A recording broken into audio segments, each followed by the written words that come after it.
Sulitnya kondisi perekonomian akibat pandemi COVID-19, salah satu warga Palembang, Edi Junaidi, membantu warga lain yang terdampak pandemi ini.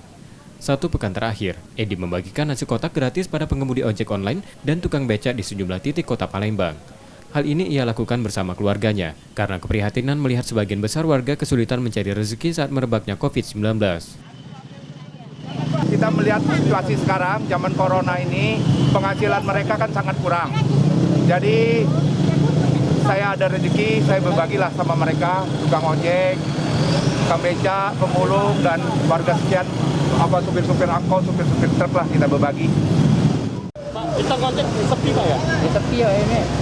Berapa Pak sekarang biasanya? Biasanya berapa? Ada dapat 40 lah. Sekarang dapat berapa biasanya kalau dapat corona? Baru 20. Apa yang Edi lakukan bersama keluarganya akan tetap dilakukan terus hingga dampak pandemi berkurang. Nur Muhammad, Kompas TV, Palembang.